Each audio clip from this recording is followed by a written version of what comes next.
Okay. Uh, okay. This is gonna be an interview with my pap. Um. Okay. Okay. Let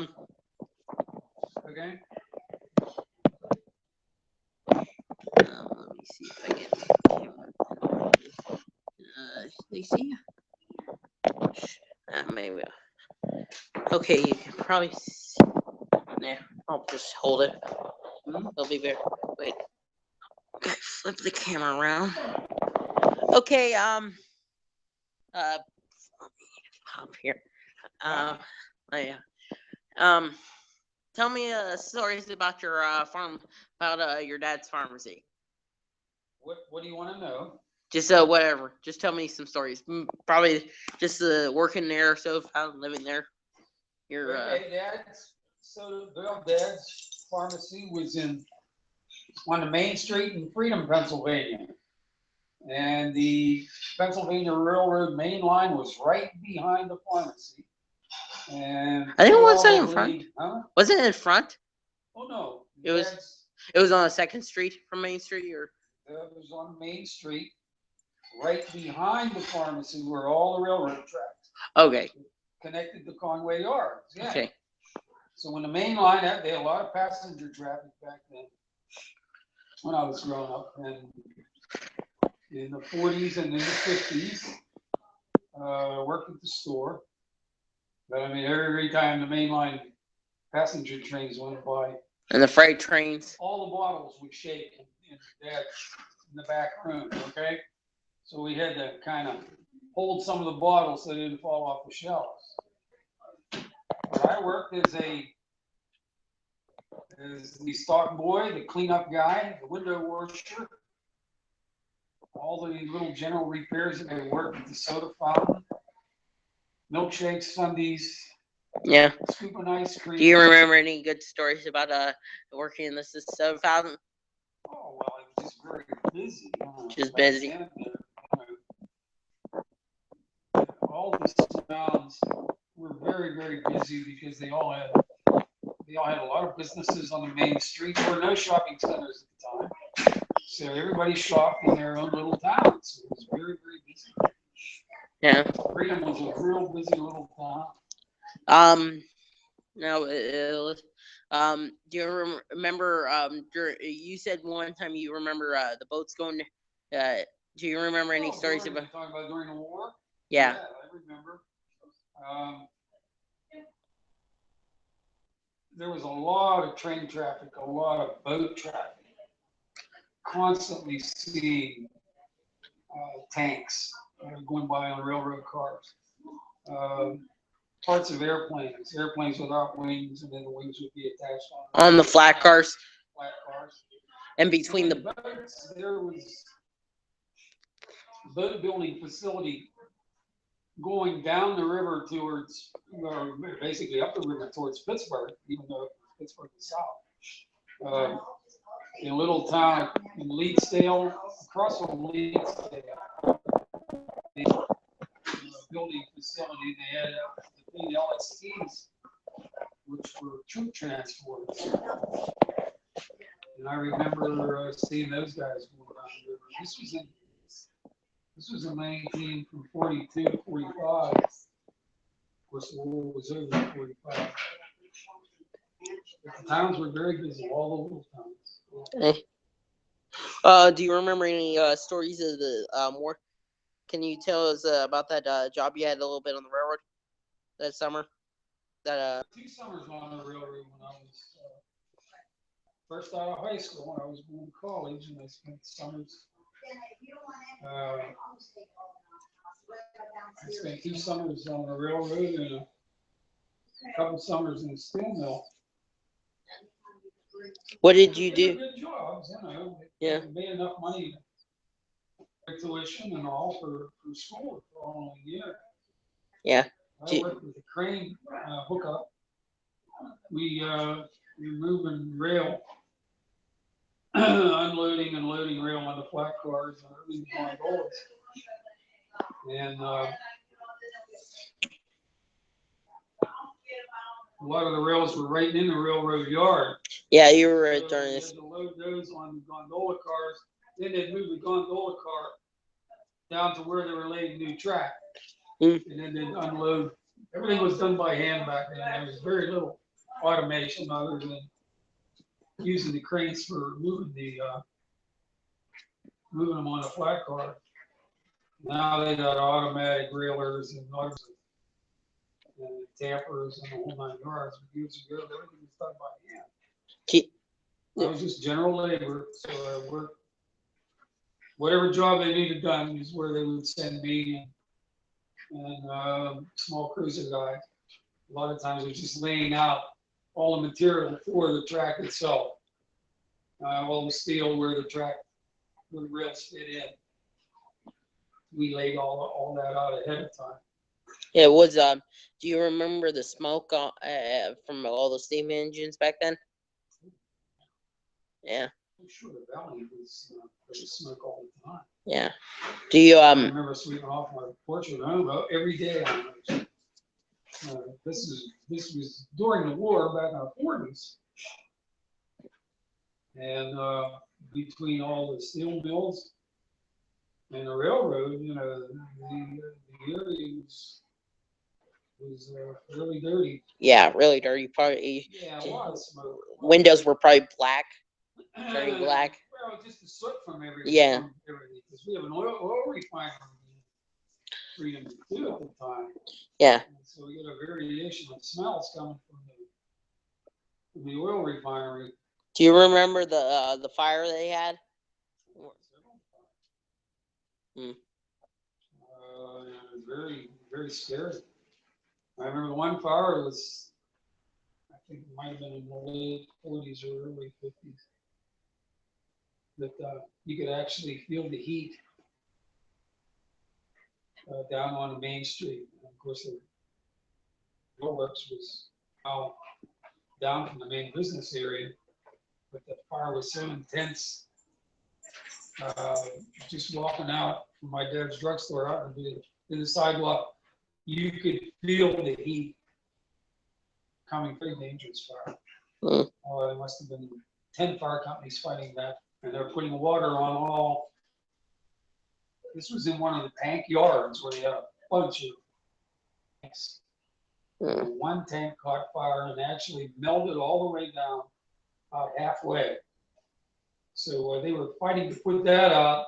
They had fire companies spraying water on all the other tanks so that the fire didn't escalate and jump from one to the other. Unfortunately, it didn't. But that was a very, very bad fire. We used to have some pretty bad fires. What did you do in the steel mill? I worked. It was a pipe mill. They were making oil pipe. Most of it was being shipped to Saudi Arabia, to the oil fields over there. I worked with it was called I was capping pull joints.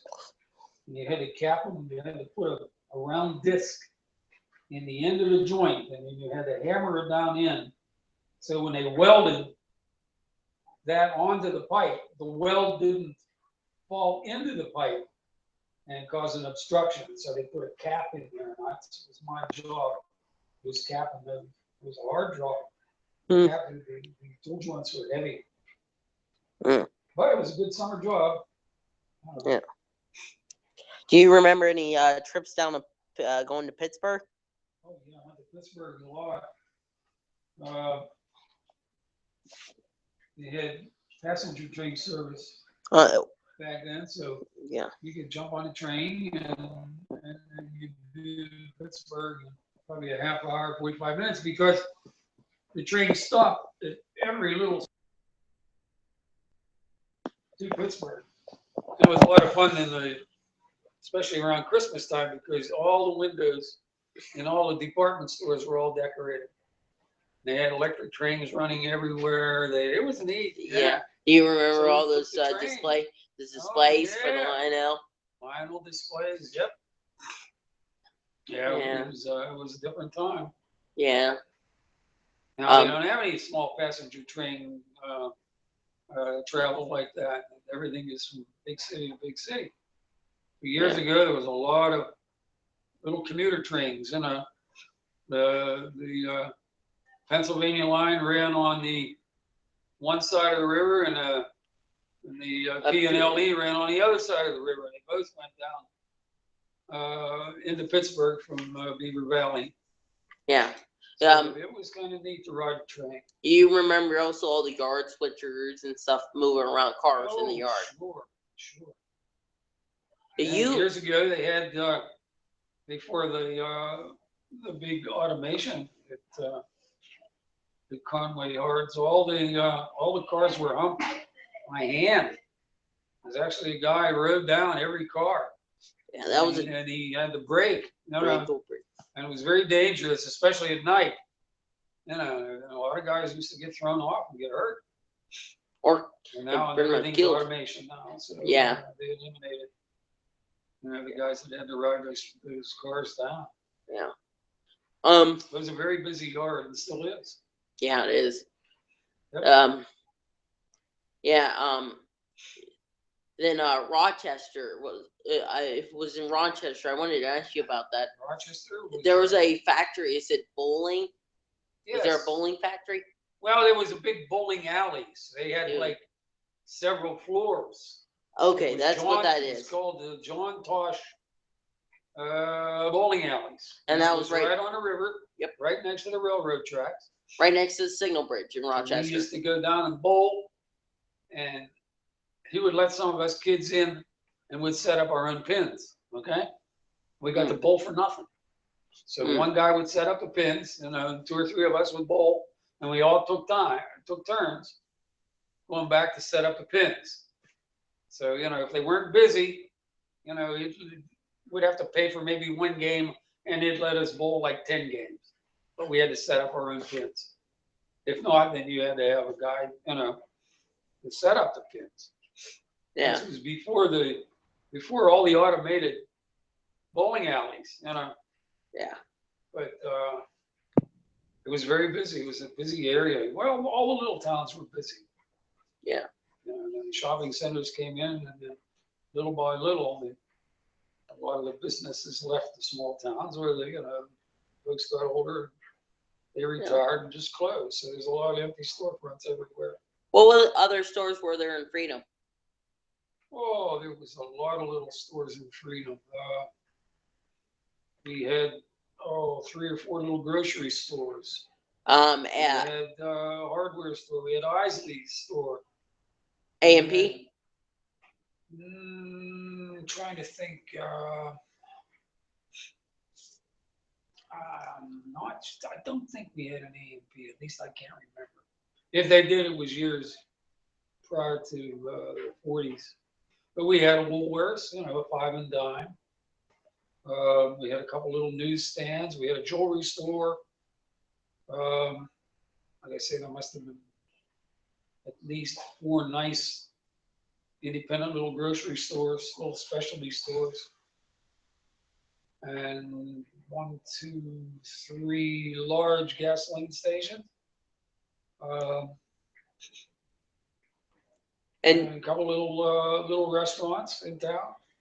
That was nice, yeah. Do you remember going? You said the one that is now closed, the little old walkway bridges that from Freedom. You used to walk down there when you were going to work. Did you cross those little bridges? Yeah, because they had a huge big parking lot where you could park your car, and then you went over. Over the bridge. The bridge was over the tracks, and a lot of those are closed now. Yeah. Yeah. Do you remember there was also a lot of coal product moving at that time too. More. Yeah. A lot of coal, a lot of iron ore. Of Or course, there still is some coal. Yeah, but not like years ago. Years ago, there was a lot of coal movement. Yeah. And because people heated their homes with coal years ago. I can remember my dad and I downstairs shoveling coal, keep the house warm. Yeah. Before everybody had, before gas really came in as far as the heating was concerned, everybody had coal furnace. Did your I don't know, I've never asked this question though. Did your mother did you guys use any like cleaning thing on the wallpaper? Like it's like a Oh, dough. yes, yeah. Dough. Yes, Like yeah. I can't remember what the brand's the original name for it. Yeah, what they made, let's see. It was like a Yeah, I'm trying to think the name of it too. It's a wallpaper cleaner. Yeah. And it was almost like Play-Doh, okay? you know you want to Play-Doh today, yeah. you know why you want to hear it? We clean wallpaper every other year or every year. Because like Yeah. I say, everything was so sooty, that it got dirty fast. Yeah. Don't forget, a lot of people didn't have air conditioning, so in the summertime, you opened your windows. Now you had screens, keep the bugs out, but you still got some dirt. You know what? You want to hear an interesting and story about that? Coal. Yeah. So you got a lot of soot in the house from that. Yeah. Interesting fact about Play-Doh. It was invented though a little bit though after it was invented the clean thing. After that, it pretty much waited a year though. When they stopped using those coal burners, they couldn't find a product for it. It was going less and less useful. The company was just losing money. Though the CEO's daughter was a CEO's sister. I think it was sister cousin was a school teacher. Wow. And she just took for an art project. She took in some of that cleaning stuff, and that's how Play-Doh was founded. It's just taken. They just took they just took out the cleaning stuff out of the batch. Okay. Interesting. Yeah. Yeah. Well, everybody back, years ago, wallpaper was very popular, and so everybody had wallpaper everywhere. And you did have to clean it. So yeah. You just roll it down with your hand, and then you roll it up, and then clean some more, and roll it up, and yeah. You go through a lot of old wallpaper cleaner because it got dirty. Yeah. It was like a gray or white, like the it was like. It was like it was almost like a pinky color. Okay, it's a little bit pink. But it ain't got gray, then it got real dark gray, okay? From all the dirt that you got off the wall. Yeah. Yeah. It was easy to, you could follow yourself because once you clean a section, you could see the big difference between it. So it was easy to clean. It was hard work, though, but is there any other stories you have remember of the rail yard at all, or? Oh, I can't remember a whole lot, just it was hard work. And day flew. I mean, there was a daylight job, you started like 7 o'clock. And 7 to 3, normally 7 to 3. It was 5 days a week. Just busy, very, very busy. Now they had some crews that worked later because at that time they had a railroad camp between Freedom and Conway, so we had guys actually living in the camp, okay, and then working on the railroad yard. This was during the big expansion. Yeah, and there was when they laid all new track and they expanded big time. And then there was also a railroad YMCA, right? Wasn't there? That was a story on Facebook lately. They found a key from it. Collector was asking about it. Conway YMCA. Might have been. Yeah, I don't remember if the YMCA was actually in Conway or it was in Ambridge, one of the next towns up. It could have been. It could have been Conway. Okay. Yeah, I think that'll be okay. End of this session. Super good, huh?